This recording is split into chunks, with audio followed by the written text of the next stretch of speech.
Existe uma condição em que afeta centenas de milhões de pessoas ao redor do mundo. Ela é silenciosa na maior parte do tempo, capaz de roubar sua energia, a sua concentração e a sua saúde por meses ou até anos, sem que você perceba. Estamos falando dos vermes intestinais. E o que mais chama atenção não é só a frequência com que isso acontece, é o fato de que a maioria das pessoas que está infestada simplesmente não sabe disso. E talvez você seja uma delas. Provavelmente, quando você pensa em vermes intestinais, a imagem que vem à cabeça é de condições extremas de falta de higiene, né? Essa é uma das crenças mais perigosas sobre o tema, porque ela faz com que as pessoas, né, que se cuidam e têm bons hábitos, nunca considerem essa possibilidade, né, quando algo não está funcionando bem no corpo. A verdade é que vermes intestinais podem afetar qualquer pessoa. O risco existe para todo mundo e entender isso é o principal passo para se proteger de verdade. Para entender por que isso é tão sério, você precisa saber o que esses parasitas realmente fazem dentro de você. Pense assim, você come o alimento, chega ao intestino lá e os nutrientes são absorvidos pela parede intestinal para abastecer o organismo inteiro. Os vermes vivem exatamente nesse ambiente. Eles se instalam ali, consomem os nutrientes que deveriam ir para você, danificam o revestimento do intestino e, em alguns casos, chegam a se alimentar do próprio sangue que circula pela parede intestinal. É como se houvesse um inquilino dentro de você que não paga aluguel e ainda consome tudo que você produziu para si mesmo. E o pior, ele faz isso em silêncio. E esse silêncio é tão prejudicial que existem casos de bloqueio intestinal por causa de vermes, precisando em alguns casos até de cirurgia, tá? Bom, esse silêncio começa já na forma aí como a contaminação acontece, porque ela ocorre de maneiras muito mais cotidianas do que a maioria imagina. Água ou alimentos contaminados, como com ovos ou larvas desses parasitas, são uma das principais vias de contaminação. Frutas, verduras e legumes consumidos crus e mal higienizados também representam um risco real. O simples ato de levar a mão à boca, né, tocar e depois de tocar superfícies contaminadas já é suficiente para iniciar uma infestação. Andar descalço em solo úmido, jardins, praias ou áreas de terra também representa risco, porque certos tipos de larvas penetram ativamente pela pele sem que você sinta nada no momento. E quando uma criança se infecta dentro de casa, as chances de que outros membros da família também estejam infectados aumenta muito. Mas se a contaminação pode acontecer de forma tão simples, como é que a maioria das pessoas não percebe? A resposta está nos sinais que o corpo manda, porque eles são vagos, aparecem devagar e são facilmente confundidos aí com cansaço comum ou estresse. Os sintomas não gritam, eles sussurram ali, quem não sabe ouvir ignora.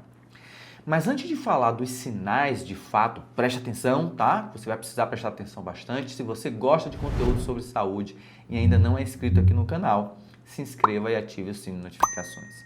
Deixe seu like também, isso ajuda bastante, faz esse vídeo chegar para mais pessoas. E se quiser acompanhar conteúdos mais curtos, coisas rapidinhas, coisas do meu dia a dia, por favor, me siga lá no meu Instagram, vou adorar te ver por lá, tá? Bom, o primeiro sinal costuma ser o cansaço persistente. Não aquele cansaço que passa depois de uma boa noite de sono. É uma fadiga diferente, mais profunda, a sensação de acordar já sem energia, de chegar ao meio do dia sem fôlego, de fazer um esforço pequeno e sentir que o corpo não responde. Isso acontece porque os vermes competem com você pelo ferro que chega ao intestino. O ferro é o mineral que ajuda o sangue a carregar oxigênio para todo o corpo. Quando ele falta, é como se o combustível do organismo ficasse sempre no limite. E o resultado é exatamente essa sensação de estar sempre no fundo do poço energético, sem conseguir sair. É óbvio que existem outros problemas de saúde que causam também essa sensação, mas essa sensação também pode ser causada pelos vermes, então é importante investigar. E junto com esse cansaço, outro sinal costuma aparecer sem que a pessoa perceba, né? Perceba essa ligação. A dificuldade de concentração. O cérebro precisa de nutrientes de forma constante para funcionar bem. Quando o ferro, né, escasseia por um período prolongado, ele fica escasso por um período prolongado, a memória começa a falhar, a atenção não se sustenta e a sensação é de que a mente está no modo lento, como um computador com pouca memória tentando rodar vários programas aí ao mesmo tempo, tá? Em pessoas acima dos 40 anos, esse sinal é quase sempre atribuído ao estresse ou à idade. Raramente alguém pensa em vermes. E é exatamente aí que o diagnóstico se atrasa. Enquanto esses sinais aparecem de forma silenciosa, o intestino também começa a dar os seus próprios recados. Gases em excesso, barriga inchada depois das refeições, aquela sensação de estufamento que não passa, desconforto no abdômen sem causa aparente. Tudo isso é frequente em quem está infestado. O funcionamento do intestino muda. Algumas infecções causam diarreia frequente, outras causam prisão de ventre. E em certos casos, as duas coisas se alternam. Falta de apetite e náuseas leves após as refeições também aparecem com frequência, embora em alguns casos o apetite possa até aumentar de forma inexplicada, como se o corpo tentasse repor o que está sendo subtraído. E quando o peso começa a cair sem nenhuma mudança na alimentação, esse é mais um sinal de que algo está consumindo o que você ingere antes que chegue até você, tá? Há ainda um sinal muito mais específico aí, praticamente entrega o diagnóstico, tá? Que é a coceira intensa na região anal, especialmente durante a madrugada. Esse sintoma é característico de um tipo de verme muito comum que costuma infectar crianças e os adultos que convivem com elas, tá? A fêmea desse parasita migra durante a noite para depositar os ovos ao redor do ânus, provocando uma irritação intensa que acorda a pessoa ou perturba profundamente o sono. Em adultos, esse sinal muitas vezes é ignorado ou confundido com uma simples irritação de pele e o diagnóstico fica para trás mais uma vez. Além de tudo isso, quando a infestação é mais intensa e se prolonga por muito tempo, o corpo começa a dar sinais em lugares que ninguém associaria a vermes intestinais. A queda de cabelo é um deles, não causada diretamente pelos vermes, mas pela falta de ferro, zinco e certas vitaminas que deixam de ser absorvidos pelo intestino comprometido. Pense no intestino como uma peneira aí danificada. Quando ela não funciona bem, os nutrientes que deveriam entrar no organismo simplesmente passam direto. A pele também reflete esse empobrecimento. Ressecamento persistente e irritações sem causa aparente podem ser o reflexo de uma infestação crônica de vermes. A imunidade cai junto, deixando o organismo vulnerável a resfriados frequentes e infecções que demoram a curar. É importante ser honesto aqui, tá? Esses sinais menos óbvios estão associados a infestações mais intensas e prolongadas, não a uma infecção leve e recente. Mas justamente por isso merecem atenção, porque indicam que algo está errado há mais tempo do que você percebeu. Para entender melhor o que pode estar acontecendo, vale conhecer os 3 grandes grupos de vermes intestinais de forma simples aqui, coisa bem simples, tá? O primeiro são as lombrigas, que vivem no intestino delgado e se alimentam dos nutrientes que você ingere. Em infestações leves, muitas vezes não causam sintomas. Em infestações mais intensas, surgem dor abdominal, náuseas, e perda de peso. O segundo grupo são os oxiúros, pequenos, muito comuns, transmitidos aí pelo contato com superfícies e utensílios onde os ovos microscópicos se depositam e sobrevivem por horas fora do corpo. A coceira noturna, né, é o sinal mais característico. O terceiro grupo, conhecido popularmente como amarelão, né, é o mais agressivo. Esses vermes eles se fixam na parede do intestino e se alimentam do sangue do hospedeiro nosso, né? Imagine um pequeno gancho aí preso à parede intestinal, sugando sangue dia após dia. Causam anemia progressiva, fraqueza intensa e cansaço profundo e se transmitem quando as larvas penetram pela pele em contato com solo úmido ou contaminado. O que é comum a todos esses grupos e que poucas pessoas sabem é que é completamente possível estar infestado e não sentir nada por um longo período. O organismo é adaptável e consegue compensar as perdas por um tempo, como um carro aí que vai perdendo óleo aos poucos, né? Funciona, depois começa a fazer barulho, depois para. Os sinais aparecem gradualmente e é por isso que tanta gente convive com verminose por meses ou anos sem saber.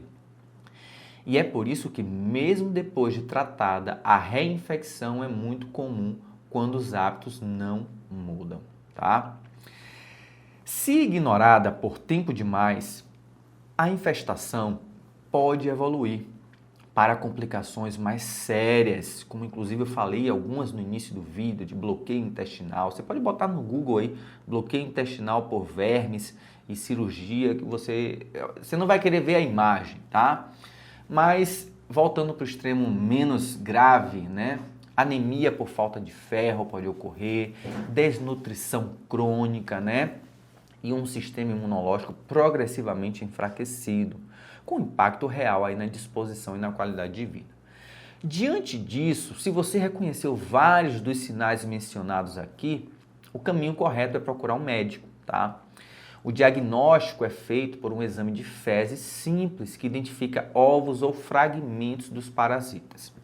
Um detalhe importante que pouca gente sabe, o ideal é que esse exame seja feito em 3 amostras coletadas em dias separados, não todas de uma vez. Isso porque a eliminação dos ovos pelo intestino não acontece de forma constante. Em um único dia pode não sair nada, mesmo que o parasita esteja lá, ou seja, um falso negativo. Então, coletar em dias intercalados aumenta muito a chance de o exame revelar o que realmente está acontecendo. Se o resultado voltar negativo, mas os sintomas persistirem, converse com seu médico. Um único exame negativo não encerra a investigação, então, até porque é importante descobrir se existe outra causa para esses sintomas. Bom, a prevenção é a parte mais importante de toda essa conversa, então preste atenção. E a boa notícia é que as medidas mais eficazes são também as mais simples. Lavar bem as mãos com água e sabão antes de comer. Não é só chegar ali, passar um sabão e jogar água assim, não. Tem que passar o sabão, deixar o sabão agir, secar, ir nos dedos, né? As costas das mãos, né? Esfregar as unhas, tudo isso, tá bom? Então, depois de ir ao banheiro, depois de tocar qualquer superfície potencialmente contaminada, isso é a medida número 1. Frutas, verduras e legumes crus devem ser lavados em água corrente e deixados de molho em água com solução de hipoclorito de sódio, aquele produto de higienização encontrado facilmente aí em farmácias e supermercados, por cerca aí de 15 minutos e depois enxaguados. Água de procedência duvidosa deve ser fervida ou filtrada também, tá bom? Carnes e ovos devem sempre ser bem cozidos e evitar andar descalço em solo úmido reduz significativamente também o risco de contaminação pela pele. Eu sei que isso é uma questão cultural, em muitas cidades, muitos locais as pessoas têm um costume de andar descalços e etc, mas e até bom ter o contato com a natureza, quando a gente coloca os pés ali no solo, né, no barro, aquilo dá uma energizada na gente boa. Mas a gente tem que saber que periodicamente tem que fazer os exames de verme, né? Tem que limpar os pés depois, etc. Tá bom? Então tenha esse cuidado.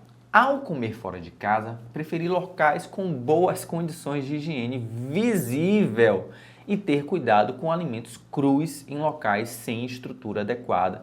Tudo isso são escolhas simples que protegem aí no dia a dia. Dentro de casa, trocar a roupa de cama com regularidade, manter utensílios e superfícies da cozinha limpos e ensinar as crianças a lavar as mãos antes de comer são hábitos que protegem toda a família. E não é só lavar, como eu falei, aquela lavadinha michuruca, não. Tem que lavar a mão direito, com sabão, em quantidade, esfregar as costas, unhas, né? Tem que passar um tempinho ali, né? Lembra lá dos médicos, quando passam nas séries, nos filmes, eles lavando as mãos antes de fazer uma cirurgia, né? Aquilo é importante. Óbvio que ali é um protocolo cirúrgico, né? Mas você em casa também tem que lavar as mãos direito, né? Quem usa aliança, tirar, lavar, deixar o sabão agir um tempo. Não é só chegar e jogar uma água não, pessoal, tá bom? Bom, quando o diagnóstico for confirmado, o tratamento existe, é eficaz e bem tolerado pela maioria das pessoas, mas precisa ser sempre orientado por um médico, porque diferentes vermes respondem a diferentes medicamentos e a dose errada pode não eliminar completamente a infestação.